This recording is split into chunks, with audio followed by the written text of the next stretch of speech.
네, 반갑습니다. 성경 말씀 함께 보겠습니다. 여호수아서 5장 1절부터 5절까지의 말씀입니다.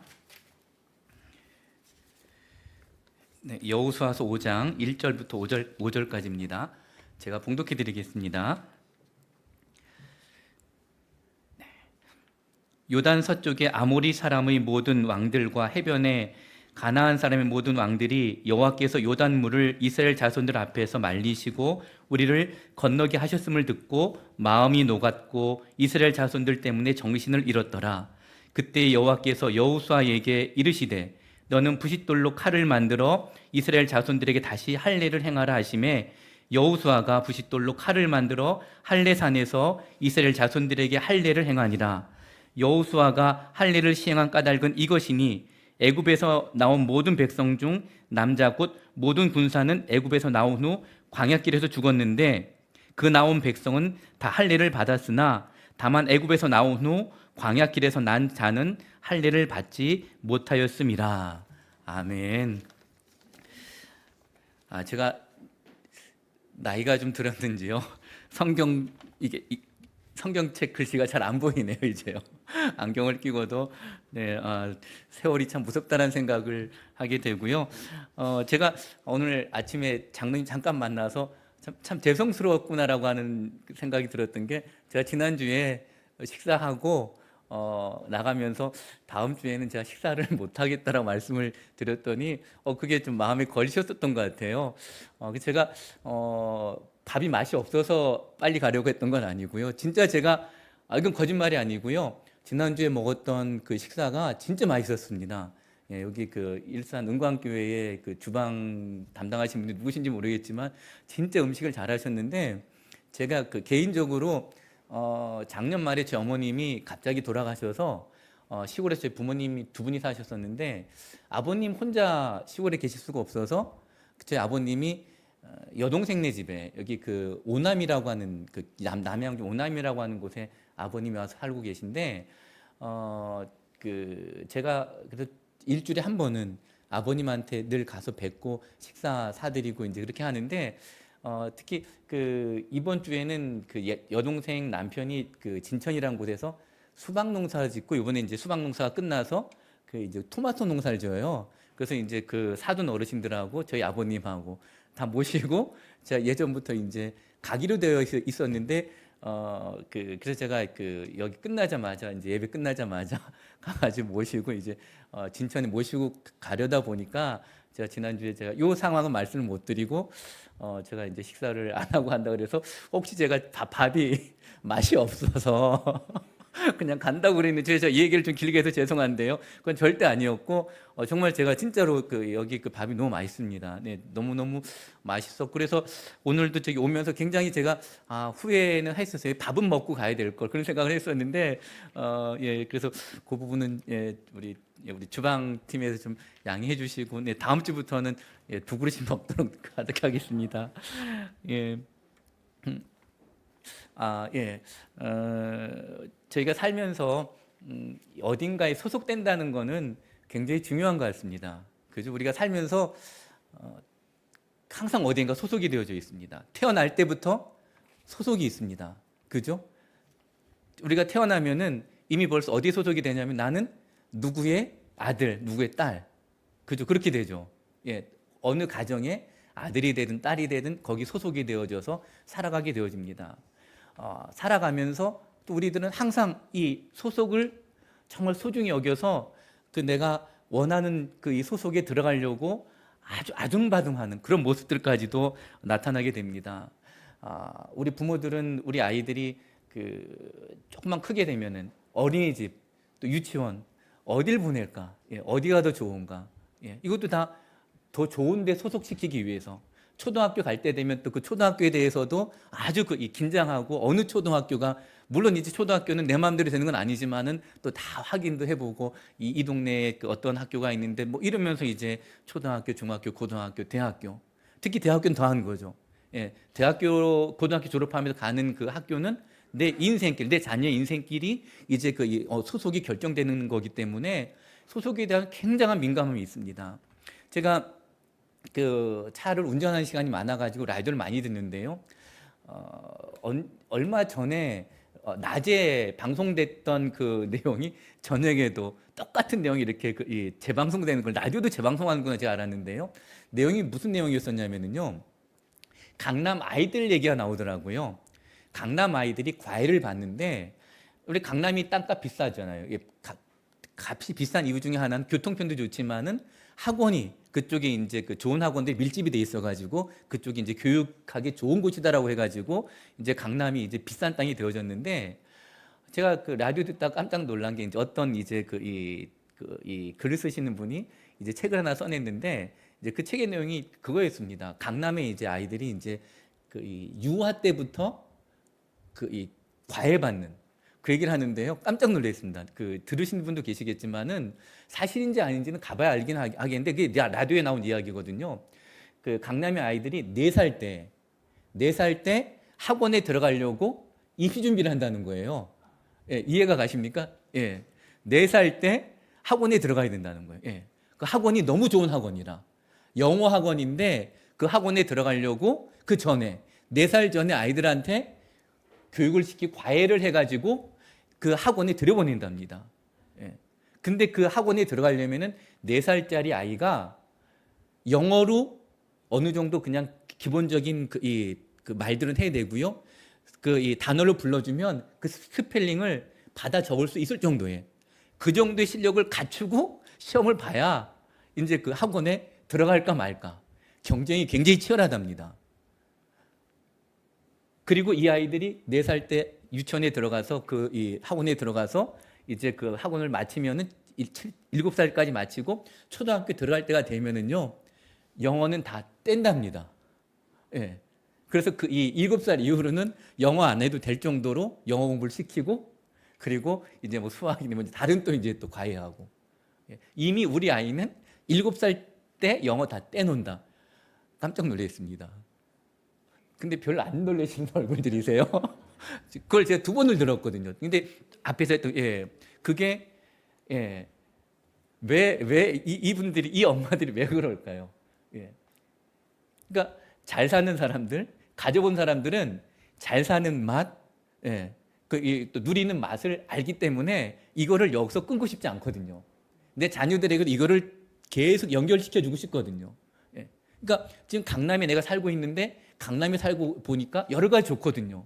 근데 아이들도 뒤처지지 않고 이 집단 안에 들어오게 하기 위해서 이거를 갖다가 태어나자마자 부터 이제 시키는 겁니다. 제가 예전에 그 목동에 있던 교회에서 제가 부목사 할 때 그 어느 할머니 댁에 가서 이제 신방을 했는데 그 돌이 지나지 않은 아이를 유치원에 보낸다 그래서 그때 제가 놀란 적이 있었거든요. 물론 이제 그거는 이제 뭐 교육을 시키기 위해서가 아니라 이제 맡기는 수준일 수 있겠다라는 생각을 했었는데 모르겠으면 정말 맡기게만 했었는지 이제 거기서도 교육을 시켰는지 모르겠지만은 우리의 이 어딘가에 소속되고 싶은 마음들.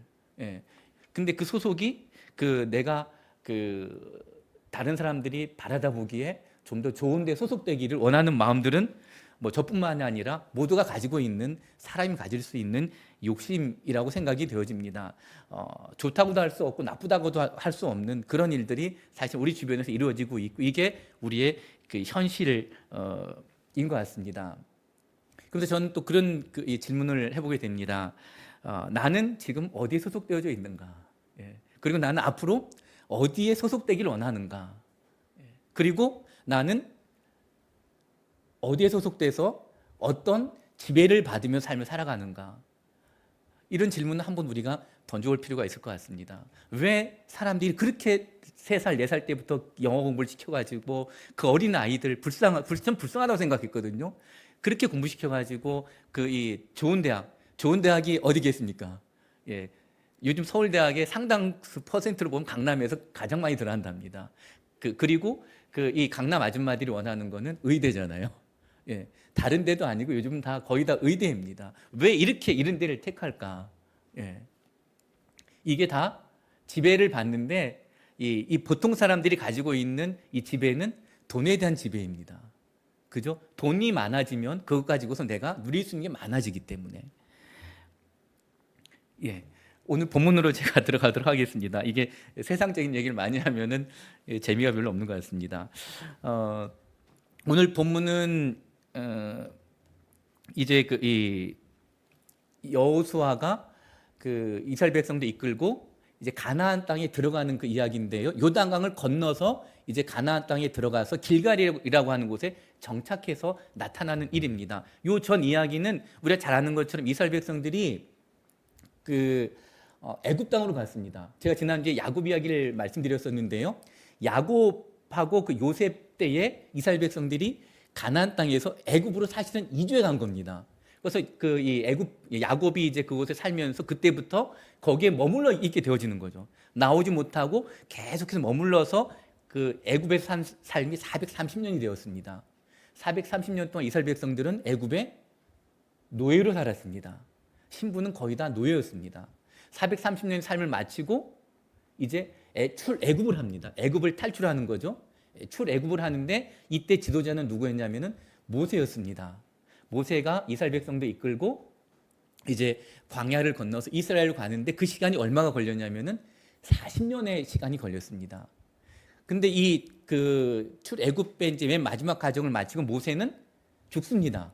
가나안 땅에 들어가지 못하고 이제 이 모세는 죽고 그 모세의 뒤를 누가 이제 잇게 되냐면은 여호수아라고 하는 사람이 이제 모세의 뒤를 이어서 이제 이 이스라엘 백성 이끌고 이제 가나안 땅에 들어가는 중책을 맡게 됩니다.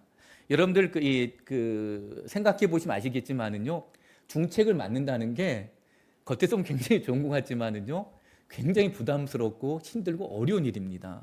특히 지금 이 상황 생각해 보면은 이 성경 이쪽 안에 들어가서 이 상황을 놓고 여러분들이 생각해 보시면은 모세라고 하는 이 지도자가 어마무시한 지도자잖아요. 이 성경에 나온 지도자뿐만이 아니라 전 세계적으로 지금까지 있었던 지도자들 가운데에 최고의 지도자를 꼽으라면은 모세를 꼽는 사람들이 굉장히 많습니다. 다윗, 모세 이 정도. 예. 모세는 정말 전후후무한 정말 대단한 지도자였습니다.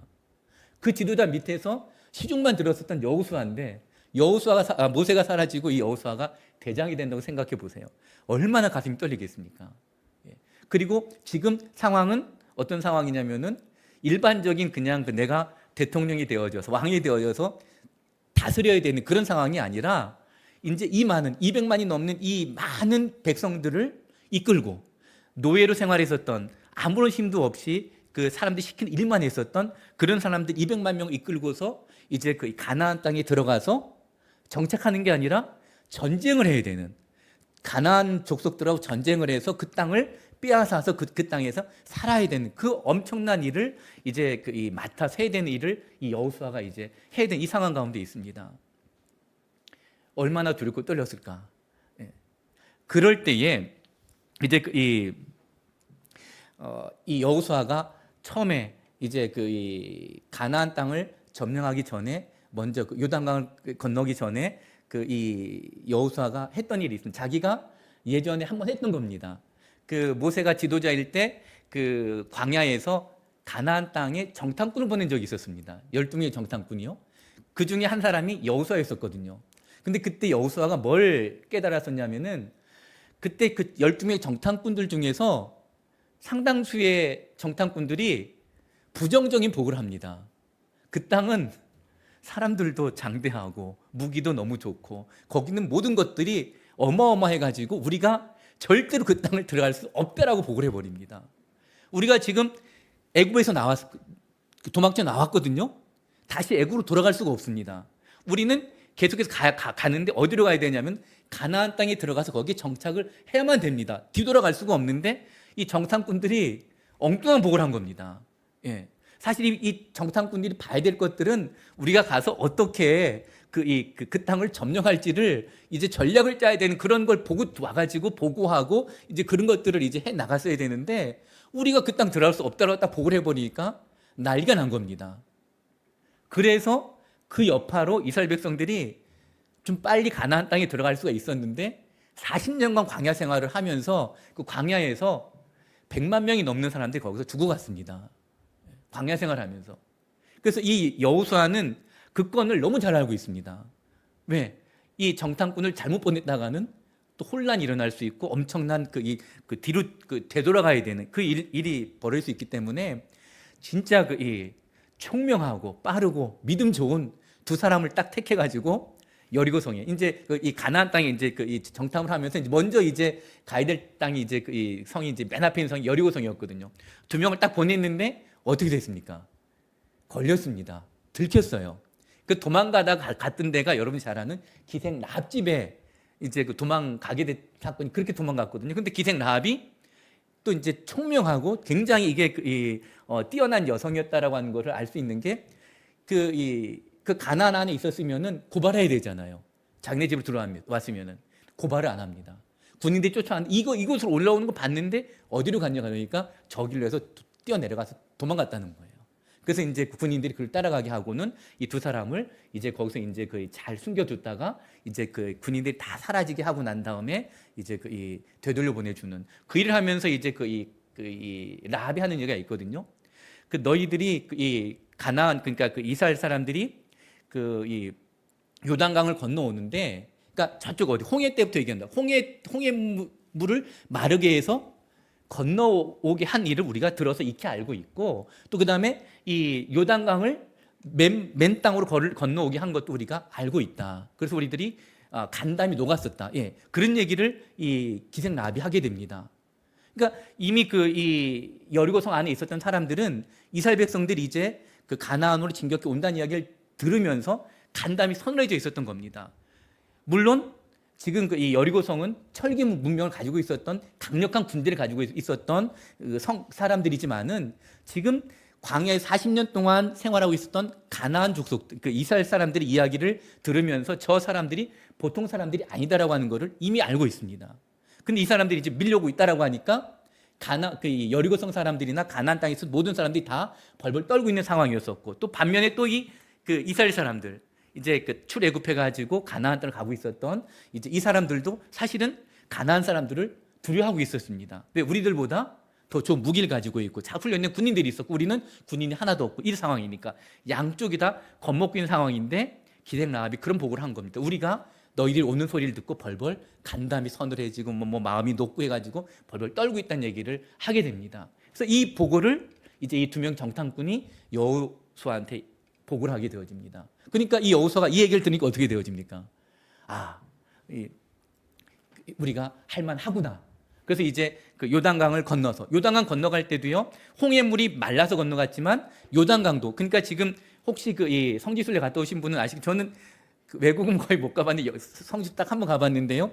요단강이 이스라엘이 있고 요단강이 있고 그 옆에 요르단이 있습니다. 그래서 그 이스라엘 백성들이 출애굽할 때 그 광야를 통해서 오른쪽 그 홍해 오른쪽에 요단강 오른쪽에 이 요르단을 통해 가지고 그 요단강을 건너서 이제 그 가나안 땅으로 그렇게 들어갔거든요. 그러니까 이스라엘 백성들이 요단강 건너갈 때 그 벗개를 맨 제사장들이 그 발에 물을 담그니까 요단강 물이 말라버렸습니다. 요단강 물도 그냥 이 물에 빠지지 않고 건너갔었던 게 이스라엘 백성의 모습들이었었거든요. 그렇게 해서 이제 이스라엘 백성들이 그렇게 건너가게 하면서 사실 하나님은 여호수아가 대장이 돼서 벌벌 떨고 있었는데 힘을 실어 주시는 겁니다. 그리고 또 한 가지 또 하나님이 어떻게 또 도와주시냐면은요. 그 이스라엘 백성들이 40년 동안 광야 생활하면서 이제 가나안 땅을 올라오다가 여러 번 전쟁을 하면서 그 요단강을 중심으로 해서 여러분들이 지도를 볼 때에 요단강에서 지도에 서쪽은 지금의 이스라엘 땅이고요. 동쪽이 요르단입니다. 그리고 그 밑쪽으로 이제 그 광야가 쭉 이어지는데 이 땅을 이스라엘 백성들이 이제 올라오면서 점령한 땅들이 있습니다. 전쟁을 해가지고 빼앗은 땅들이 있는데 성경에 보면 이스라엘의 12지파 중에 르우벤, 갓, 므낫세 반지파. 므낫세 지파가 있는데 므낫세 지파 중에서 절반, 므낫세 반지파라고 하는 거는 므낫세 반까지가 이 지파가 아니고요. 므낫세 지파의 반만이 택해졌다고 해가지고 르우벤, 갓, 므낫세 반지파가 요단강 동편에 있는 땅을 이미 차지했어요. 그 가나안 땅 들어가기 전에.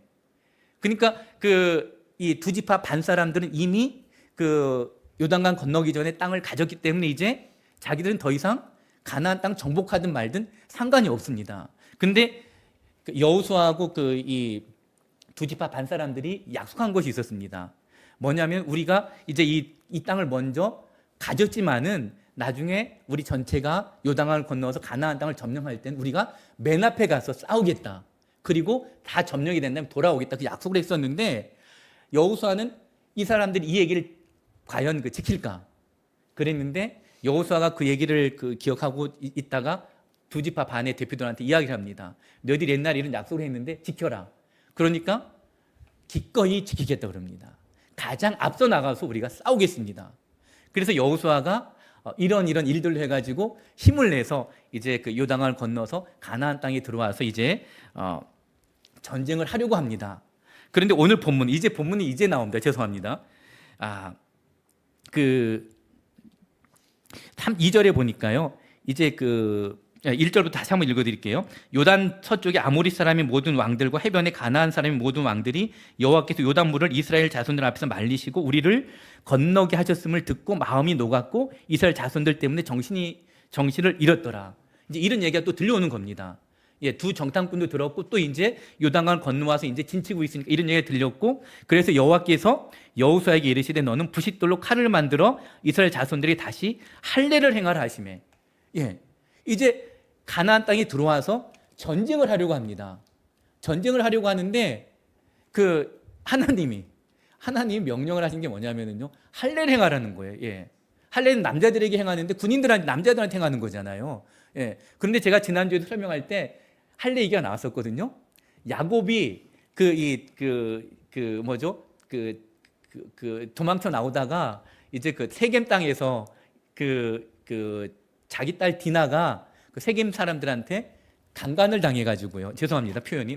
그래서 이제 그거를 그냥 넘어가려고 했는데 야곱의 두 아들들이 시몬과 레이라고 하는 두 아들들이 이제 이 세겜 사람들하고 화친하는 척하면서 너희들이 다 할례를 행하면은 그러면은 우리가 우리 딸 이 막내 딸 이 디나를 이제 너희들한테 주겠다.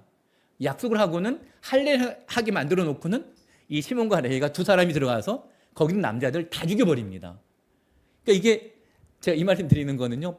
남자들이 할례를 행하게 되면은 한동안은 최소한 일주일 정도는 힘을 못 쓴다는 겁니다. 이미 수술을 했기 때문에. 그러니까 시몬과 레이 두 사람이 들어가서 수많은 남자들 다 죽여도 아무런 해를 받지 않고 나올 정도였으니까. 근데 지금 하나님은 이스라엘 백성들한테 할례를 행하는 겁니다. 여기 나오는 얘기가 무슨 얘기냐면요. 출애굽할 때 20세 이상 된 남자들은 다 할례를 받고 나왔습니다. 근데 이 사람들이 광야에서 다 죽었는데 광야에서 태어난 사람들은 할례를 받지 않았다는 겁니다. 그러니까 이제 하나님이 할례를 받지 아니한 남자들은 지금 여기서 할례 행하라는 겁니다. 근데 여러분 생각해 보시면 요즘은 의술이 좋아서 그렇지 그때 의술이 뭐가 있었겠습니까? 돌을 갈아가지고 그거 가지고 표피를 잘라가지고 그걸 행하게 되면은 일주일 이상을 갖다가 그게 또 거기 또 이 병이 생길 수도 있고 여러 가지 힘든 상황이 많이 생길 수도 있고 그 사이에 저쪽 이 여리고성에서 쳐 내려오면 우리 그냥 완전히 다 죽는 건데 하나님은 이 일을 지금 하라는 겁니다. 왜 이 일을 하라고 할까요? 하나님이 할례를 행하는 게 뭐 특별히 할례 행하면은 특별한 어떤 이 이스라엘 백성들한테 하나님 백성들 가운데 능력이 생기느냐? 그렇지 않습니다. 똑같습니다. 할례를 행하나 안 하나 똑같습니다. 차이가 아무것도 없습니다. 그런데 성경에 오늘 성경 앞부분에서 하나님께서 할례를 말씀하시면 할례를 행하라고 하면서 할례가 뭐냐면은 너희들이 내 백성이다라고 하는 징표다. 이걸 보면서 너희들은 항상 하나님의 자녀임을 너희들이 기억하라. 이게 어떤 능력이 있는 것이 아니고요. 내가 하나님의 백성이다라고 하는 것을 알게 해주는, 보면서 난 하나님의 자녀구나. 이거를 알게 하는 것이 할례입니다. 하나님은 굉장히 지금 이 비장한 아주 위험한 이 상황 가운데 놓여져 있는 이스라엘 백성들한테 무기를 지급하고 막 힘을 다른 쪽에서 불어넣어 주는 게 아니라 할례를 먼저 하라고 얘기를 합니다. 그리고 다음에 또 무슨 얘기를 하시냐면 유월절 지키라고 얘기를 하십니다. 유월절은 뭐냐면은요, 이스라엘 백성들이 출애굽할 때 맨 마지막 장이 뭐냐면 장자의 죽음이었잖아요. 그죠? 출애굽할 때 장자의 죽음인데 장자가 죽지 않게끔 했던 것이 양의 피를 갖다가 이 집 문에다가 이렇게 바르면은 이제 그 재앙이 넘어간다. 그래서 유월절. 예. 이게 유월절은 뭐냐면은 너희들이 다 애굽에서 죽었어야 되는데 하나님의 은혜로 구원을 받은 사람들 아니냐. 그러니까 그 너희들이 다 죽을 수밖에 없던 사람들이었는데 하나님의 은혜로 구원받은 사람들이기 때문에 유월절은 감사한 절기입니다. 그러니까 그 절기를 통해 가지고 하나님께서 너희들에게 베풀어 준 은혜를 기억하고 감사 제사를 드리라라고 하는 그 의미로 유월절 지키게 합니다. 유월절 제사도 한 주간을 그 의식을 행해야 되는 그런 시간들이거든요. 지금 적들은 눈앞에서 지금 우리를 어떻게 하면 죽일까 하고 눈을 이렇게 크게 뜨고 있는데 거기서 할례 행하라 그러지, 유월절을 지키라 그러지. 왜 우리 하나님이 이런 일을 행하셨을까요? 제가 오늘 드리고 싶은 말씀 이 말씀입니다. 우리가 하나님 나라 백성이기 때문에 그렇습니다. 하나님에게는 우선순위가 있습니다. 지금 이스라엘 백성들에게 있어서 가장 중요한 것은 전쟁입니다. 전쟁에서 지금 가나안 족속들을 몰아내고 거기 우리가 정착하는 겁니다. 근데 하나님은 달랐습니다. 하나님의 생각은 너희들이 가나안 땅에 들어가서 저 땅을 점령해서 거기서 이 집을 짓고 빨리 정착해 잘 사는 게 중요하지만은 내 생각은 아니다는 겁니다. 너희들이 가나안 땅을 점령하기 전에 먼저 너희들이 누구냐 이거부터 마음속에 새기고 들어가라는 겁니다. 너희들이 누구냐? 너희들은 나 하나님의 백성이라는 겁니다. 너희들이 지금까지 누구 때문에 지금까지 잘 왔느냐? 내가 인도해줘서 내가 도와줘서 죽음의 고기도 넘기고 그 어려운 시간들을 잘 보내고 여기까지 왔고 앞으로도 내가 너희들을 지켜주고 보호해줄 거다. 그러니까 너희들은 나를 잘 따르면 된다. 이걸로 갖다가 하나님은 인식시켜주고 싶으셨던 겁니다. 이게 하나님하고 우리들의 차이점입니다. 우리들은 어떻게 해서든지 빨리 해가지고 뭔가 이렇게 이 좋은 것을 내가 선점해가지고 그리고 난 다음에 내가 하나님 잘 섬기면 되겠지. 하나님 어떻게 하면 되겠지. 이런 생각 가지지만은 하나님 마음 그것이 아닙니다. 관계가 먼저 나하고 관계가 좋아야 된다는 겁니다. 여러분들 제가 이제 제 딸이 둘이 있는데요. 저희 딸들 둘이 요즘 나이가 크니까 어릴 때는 품 안에 잘 들어왔지만 지금 잘 이제 품 안에 안 들어오죠. 예, 항상 저는 이제 아이들이 품 안에 있기를 원하는데 그런데 이 아이들이 부모들은 다 잘 되기를 원합니다. 그죠? 애들이 공부를 잘해가지고 좋은 대학 가가지고 그 다음에 이제 좋은 직장 들어가고 또 좋은 남편들 만나가지고 좋은 가정들 꾸려 나가고 예. 그랬으면 참 좋겠다고 생각하는데 제가 요즘 무슨 생각이 드냐면요. 제가 이제 집에서 나올 때마다 저희 딸들이 주로 자고 있어요. 요즘은 이제 집 밖에 할머니 집 가서 살기도 하고 기숙사 가서 살기도 하긴 하는데 오기만 하면 집에서 자면 늦잠들을 자요. 그럼 제가 아침에 나가면서 아빠 갔다 올 테니까 오늘 하루 잘 보내라고 하면서 머리 쓰다듬어 주면은요, 에이 그러고 예, 몸에 손도 못 대게 하고. 예, 근데 이제 요즘은 그냥 말로만 그래도 빨리 가 그러고 이제 이러거든요. 그래서 제가 지금은 뭐 이제 그 장난 반 진담 반이 섞여져 있는데 제가 그런 생각을 해봤어요. 예, 얘네가 잘 되는 게 굉장히 중요합니다. 예, 근데 아빠하고 이 딸하고 관계가 끝까지 좋아야 되잖아요. 그죠? 애들이 잘 돼가지고 내 품을 떠나긴 떠나죠. 그런데 관계까지도 깨져버리면은 비극이죠, 그거는. 애들이 아무리 잘 돼도 제 딸들이 정말 잘 돼서 진짜 이 좋은 남편 만나서 시집 갔는데 아버지하고 관계가 틀어졌어. 보러 오지도 않아. 예, 내가 찾아가고 싶어도 연락도 잘 안 되고. 이러면 이거는 비극이 되거든요. 걔네는 자식들은 잘 살 수 있겠죠. 예. 그래서 잘 사는 건 어떤 건지 모르겠지만 우리도 하나님과의 관계도 마찬가지죠. 우리가 여기서 잘 사는 게 굉장히 중요합니다. 세상 속에서 잘 사는 게 굉장히 중요해요. 그런데 더 중요한 거는 내가 누구하고 또 관계가 좋아야 되느냐. 부모와 자식들의 관계가 좋아야 되는 것처럼 우리 하나님을 믿는 백성들이 하나님의 자녀들이기 때문에 하나님 관계가 좋아야 돼요. 예. 내가 잘 살든 못 살든 이 부모하고 자식과의 관계가 좋으면은요, 저희 어머니가 돌아가시고 아버님만 남아 계셨어도 마음이 굉장히 아파요. 그런데 아버지하고 이렇게 있다 보면은 좋아요. 예. 아버지 굉장히 힘드시거든요. 근데 또 행복해요. 예. 돌아가셨지만 아버지하고 관계가 다시 이제 좋아지고 관계가 회복이 되어지니까 그 외의 것들이 다 지금 부족하고 약하고 실제적으로는 저희 아버지가 사돈 어르신들하고 같이 살고 계세요. 지금 예. 그러니까 얼마나 상황 아주 그 텔레비에 나올 만한 그 상황들입니다. 근데도 재밌게 잘 살아가세요. 예. 제 여동생이 워낙 좋은 딸이어가지고요. 잘해주고 있어서 전 너무너무 제 여동생 감사한데, 우리가 살아가면서 놓치지 말아야 될 게 그겁니다. 잘 되는 게 중요한데요. 잘 되는 것보다 더 중요한 게 뭐냐면 저는 관계라고 생각을 합니다. 예. 내가 돈 많이 벌어서 부잣집에 살면 뭐 하겠습니까? 부잣집에 살면 행복할까요? 아니죠. 부잣집에 살면 좋죠. 저도 돈 많으면 좋죠. 예. 근데 돈 많고 뭐 그런 것, 애들이 잘 되고 그런 것들보다도 저는 정말 소중한 건 제 딸들이 너무 좋거든요. 예. 너무너무 사랑스럽고 다 큰 애들인데. 예. 근데 이 아이들하고 내가 죽을 때까지 관계가 좋으면 좋겠어요. 예. 얘네가 어떻게 살든지 간에 나하고 관계가 정말 좋으면 좋겠다. 그럼 제가 우리 하나님도 똑같은 마음이겠다는 생각을 제가 가져보게 됩니다. 하나님하고 우리와의 관계가 어떤 관계냐? 친밀한 관계냐? 하나님도 나를 사랑해 주신 걸 내가 느끼고 내가 하나님을 좋아하는 거를 내가 알아. 그러면은 행복한 거죠. 하나님도 행복하신 거고. 이게 우리가 걸어가야 될 길이라고 저는 그렇게 믿고 있습니다.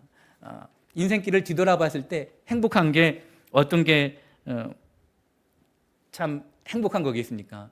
제가 인생길을 되돌아보면서 어머니가 돌아가시고 난 다음, 뭐 돌아가기 전에 마찬가지지만은 내가 정말 좋은 어머니 만났었구나, 좋은 아버지 만났었구나. 이게 정말 저에게 큰 감사였었어요. 예. 저한테 해주셨던 것들도 여러 가지 많이 있지만은 뭐 그 다 제하고 너무 좋은 부모님 만나가지고 좋은 신앙을 저한테 물려주셨고, 그래서 제가 평생토록 행복하게 삶을 살 수 있도록 인도해 주신 분이 누구시냐? 물론 하나님 도와주셨지만 좋은 부모님 만나서 감사하다. 이게 관계거든요. 예. 내 엄마가 나한테 부모님 저한테 물질 얼마나 남겨주고 쥐집을 주고, 이게 아니라 좋은 부모님이었기 때문에 저한테는 너무너무 감사한 거예요. 예. 우리가 신앙생활하면서 하나님 나한테 뭘 해주셨느냐? 예. 하나님이 나한테 뭘 해주셨는지는 사실은 저는 중요하지 않다고 생각합니다. 하나님 나하고 우리 처음에 찬양할 때 우리 함께하는 하나님, 함께 걷는 하나님, 이게 얼마나 손잡고 가시는 하나님, 얼마나 좋습니까? 이걸로 우리들은 저는 만족할 수 있다고 생각하거든요. 저한테 하나님이, 제가 센터 운영하고 있는데 센터는 잘 되면 좋고 안 돼도 상관없습니다. 저는 요즘 하나님께 늘 죄송한 마음으로 살아가고 목회를 못하고 있기 때문에, 그러지만은 이 하나님의 사랑 안에 내가 거하고 있고 하나님의 사랑을 받고 있고 내가 하나님 사랑하고 있으면 이 관계가 얼마나 아름답고 좋은 관계인가. 하나님 원하시는 것, 전쟁을 앞두고 할례를 행하게 하고 그 다음에 유월절을 지키게 하는 것, 이거는 하나님과 이스라엘 백성들과의 관계, 내가 누구냐, 하나님이 누구냐, 너희들이 여기까지 온 게 누구 때문이냐, 이걸 다시 한번 상기시켜 주려고 했던 거죠. 너희들은 이제 가나안 땅에 들어가서 내가 도와줘서 이제 자리 잡을 거다, 하나님 알고 계신 거죠. 근데 들어가서 그렇게 살 때 나를 잊어버리지 말라는 겁니다. 광야에 있을 때, 노예로 있을 때, 그땐 너희들이 나를 찾았지만은 이제 너희들이 가나안 땅에 들어 잘 살게 되어졌을 때 나를 잊어버리지 말라는 겁니다. 많은 우리 이 현실을 살아가고 있는 많은 사람들이 이 부분을 놓칩니다. 우린 다 부유해졌거든요. 그죠? 옛날에 너무너무 잘 삽니다. 제가 어르신들한테 가끔씩 보여드린 영상 중에 그때를 아십니까? 영상 보여드리면은 너무너무 한 50년대, 60년대, 70년대 보면은요, 너무너무 못 살았어요, 우리나라가요. 그래서 지금은 너무 잘 사는 거예요. 근데 신앙생활은 이제 점차적으로 뒤로 후퇴하고 있습니다. 교회들은 점점 사라져가고 교인들도 많이 이제 적어지고 있고. 그래서 우리 일산 은광교회 우리 성도님들이 다른 것보다도요, 정말 하나님과의 이 관계를, 나는 누구냐? 나는 하나님의 딸입니다. 나는 하나님의 아들입니다. 하나님 나를 도와주셔서 지금까지 내 인생길을 돌봐주셔서 너무너무 고맙고 감사합니다. 이 마음 가지고 난 평생 하나님 떠나지 않겠습니다. 하나님 나에게 와주셔서 너무 고맙습니다. 제가 하나님께 늘 하는 고백이고요, 또 저희 어머님 아버님한테 하는 고백입니다. 제 어머님이고 아버님이셔서 너무너무 고맙고 감사합니다. 내 하나님이셔서 너무 감사합니다. 그러면은 행복합니다. 그죠? 여러분들 삶이 우리 하나님 때문에, 내가 하나님의 아들이고 딸이기 때문에 행복한 여러분들 되실 수 있기를 바라겠습니다. 함께 기도드리겠습니다. 하나님 감사합니다. 오늘 주일 이 좋은 시간에 우리 일산 은광교회 성도님들 이 예배당에 나와서 하나님 찾으며 예배할 수 있는 귀한 성도들이 되게 하신 것 참 고맙고 감사드립니다. 하나님 바라고 또 바라는 거는 우리들이 이 땅의 삶을 사는 동안에 하나님과의 관계가 끊기는 날이 없게 도와주시고 평생 하나님과 연결이 되어지고 하나님과 깊은 관계 속에서 하나님과 교제하면서 하나님의 사랑 받으며 또 하나님께 사랑을 드리며 교제를 나누며 정말 그렇게 살아갈 수 있는 우리 모두가 될 수 있길 바랍니다. 하나님 우리를 도와주시고 붙잡아 주셔서 그런 길로 가면서 이 땅의 삶이 힘들고 어렵다고 할지라도 결코 낙담하고 좌절하지 아니하고 하나님 때문에 일어서고 또 일어서면서 이 땅에서 승리하며 삶을 살아갈 수 있는 우리 모든 성도분들 다 될 수 있도록 축복하여 주시기를 원합니다. 지금은 우리 주 예수 그리스도의 은혜와 하나님 아버지의 그 크신 사랑하심과 성령님의 인도하심이 오늘 다시 한번 하나님과의 관계를 재정립하고 하나님만을 사랑하며 그 사랑에 만족하고 삶을 살아가겠노라고 다짐하고 이전을 떠난 모든 성도들 위해 또 그 가정 위해 또 그리고 우리 김진정 담임 목사님 가정 위에 함께 하시기를 간절히 축원하옵나이다.